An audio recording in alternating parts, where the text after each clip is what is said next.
In today's video, we're going to talk about the Marvels, aka Captain Marvel 2. So, this movie has had a plot leak out for such a long time, so it's quite easy to believe, even though Marvel does internal screenings, it's harder to get test screener info, but it's easier to get leaks for their movies, which makes no sense. So, we're going to talk about the Marvels, which has recently been delayed till the end of the year, even though it was coming out in the summer. Very suspicious, very sus. And it's not just to do with VFX. So, yo, what is freaking good, YouTube? Warstu, if you're new around, and make sure to subscribe to never miss any of the Marvel, DC, pop culture-based content that we try to do on a daily basis. If you could subscribe to the channel, turn notifications on, and let me know down below. Are you looking forward to Captain Marvel 2? And also, if you could, check us out on Instagram at Warstu to see the beautiful face behind the beautiful voice. And also check us out on Twitter, WarstuG, because, yeah, it would be cool if you could follow me over there. So, this is an interesting movie for many reasons. So, Captain Marvel 1 made over $1 billion, predominantly because it was in between Infinity War, and you had to watch it before Endgame came out. Oh, wait, no, you didn't, but Kevin Feige tried to mislead the audience into thinking you did, and we found out after you didn't actually have to watch it. But because I'm a pop culture based YouTuber and I'm a nerd, I watch pretty much every Marvel movie, regardless to whatever. I will watch it anyway. That's one thing to note. So, also, the second thing to note is Black Panther 1 banged $1 billion. Wakanda Forever, Black Panther 2 didn't get close to it. $850 million, somewhere around there, is over $100+ million away from it. So, if Wakanda Forever, that got so much PR, was literally everywhere, didn't hit $1 billion, is this movie gonna hit $1 billion? Well, it doesn't have to hit $1 billion, but the problem with movies is, when the first one bangs $1 billion, they want a second one to bang $1 billion. Now, Avatar 1, $2 billion plus. Avatar 2, $2 billion plus. 20th Century Fox, which is owned by Disney.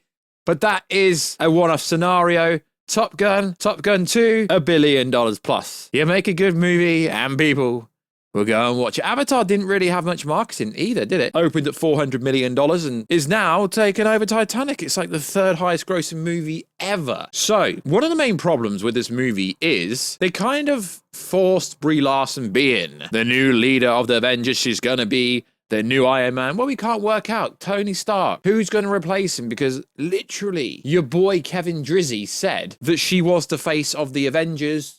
She is the future. Then he kind of backtracked. Now, before we actually get into the bulk of this video, the other problem with this is, it's Captain Marvel 2, but they put Kamala Khan, Miss Marvel in it, and I somewhat enjoyed her TV show. But then we have Monica Rambeau, who appeared in a bunch of episodes of WandaVision. So, side characters that haven't really had screen time being chucked into a movie to push them forward. Now we get it, Kamala Khan with her bangles. She's actually going to be quite important going forward, but it's worth noting that there isn't any stars in this movie. Yeah, Nick Fury, Brie Larson. So, the test screening apparently is going very bad. Now, as I said in the prologue, it's actually hard to get test screener information unless they give it to you, unless the studio says it. It's different with Warner Brothers, and that's how it's easier to get like Godzilla vs. Kong, and how it's easy to get like the Aquaman 2 info.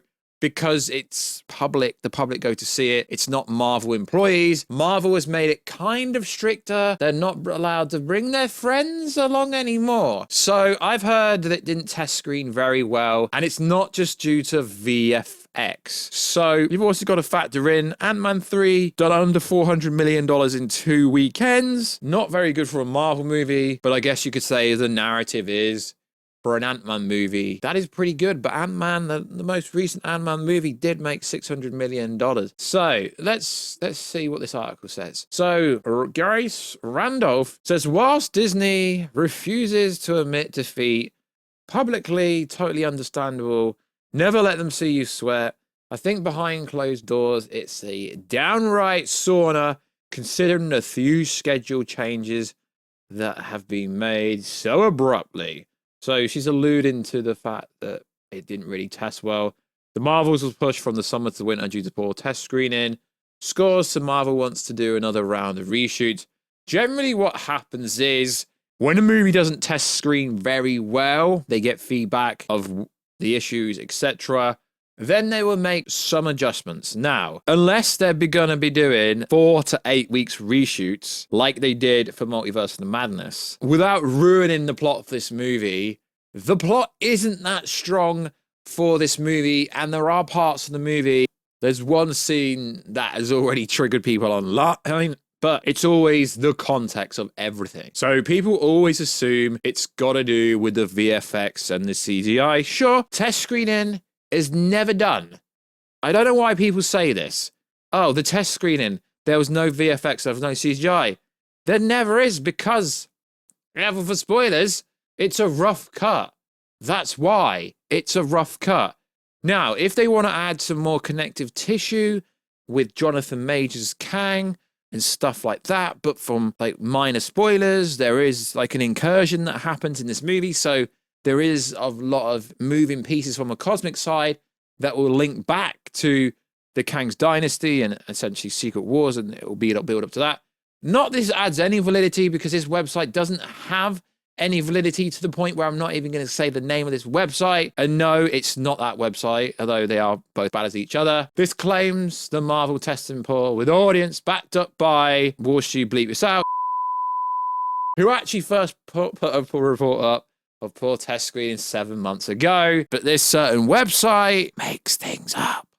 The site said Marvel Studios is getting nervous after poor test screeners of the Marvel. They should be getting nervous about the fact that Ant-Man 3 didn't do very well. Is Marvel's another Star Wars? What's particularly worrisome is the similarity to how Ant-Man and the Wasp: Quantumania introduces MCU masses to the MCU next big bad and bombed at the box office. It's gonna like break even overall. It'll do okay. Bombed is a bit of a strong word, but this particular website likes to throw narratives. And if you understood the actual movie Quantumania, the way it introduced Kang was a pretty good way. Kevin Feige and Brie Larson went so far as to say Miss Marvel steals the show in the movie and is the future of the MCU. I do think she's a good actor. They just need to write her a bit better. Interesting enough, not Brie Larson, who Feige said was going to lead the MCU. So the Marvels is supposed to be a big movie. That's the first Captain Marvel. Bang the billion. Yeah, but the sequel doesn't have to. If Wakanda Forever can't do it, I very much doubt this movie would do it. Prior to release of Quantumania, Disney CEO Bob Iger announced they were slowing things down with Marvel and that will be taking more accountability. As Iger said, they want quality over quantity. The funny thing here is everything that happened in Phase 4 was set up before Bob Iger left. So they almost fired Bob Jacob. He took the blame, but it was actually Bob Iger's logic and everything he set up. So it wasn't Bob Jacob that actually sped everything up. He didn't really have that much to do with it. So it's Iger throwing Jacob under the bus. So there's no doubt the problems at Marvel, just as there are at Disney Star Wars, which went through its own slowing down following the reception to Last Jedi. Yeah, that's the I mean, this ain't a Star Wars video, but yeah, Star Wars need to put out a movie.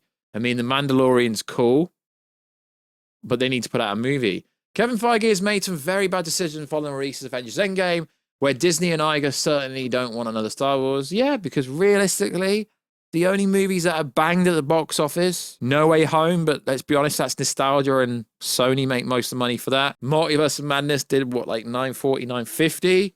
And I put a post up about this the other day, and people were like, what? So a Marvel movie has to bang $1 billion to make money? Well, it depends what metric you're judging it off. I think an Avengers movie at least has to bang $1 billion, because them movies cost so much more money to make. So is it doom and gloom for Marvel? No. I mean, I've read the plot leak for this movie. I've had it vetted by a few people, been given the same information by different people, and pretty much 80, 90% of the script is true, and it matches up with the other ones. I don't really think there's much problem with the script. They just need to take out the kind of cliche scenes and the, trying to Marvelize it kind of scenes. And yeah, I think it'd be decent, but they do have to change some things around, which they would do during reshoots. So is the Marvels doomed? No, it's not. They just delayed it. I can see a bunch of other creators running this narrative that it's damage. I mean, how would it be damage control? Damage control by delaying a movie. Okay, Marvel's never going to have perfect CGI or VFX. So It's not damage control by delaying the movie till November. I really don't understand the narrative of some commentators. If anything, it's a good thing that they're doing reshoots and they're delaying it slightly. It's just a case of don't be changing too much unless you need to change too much.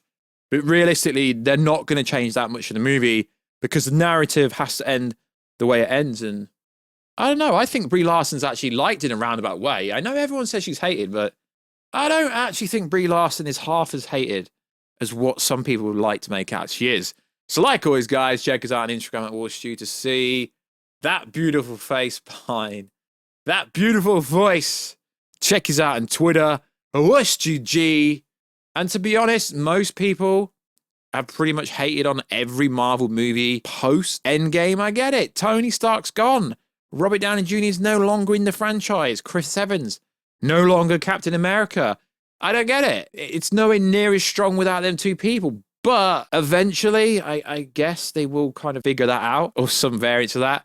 So and even some people saying the Marvel brand is dead. It's nowhere near dead. It just needs to be revived. And I do believe after Guardians of the Galaxy Volume 3, because that was done such a long time ago, after the Marvels, the new generation with the Fantastic Four and all that kind of stuff, I do believe it can get stronger than ever done before.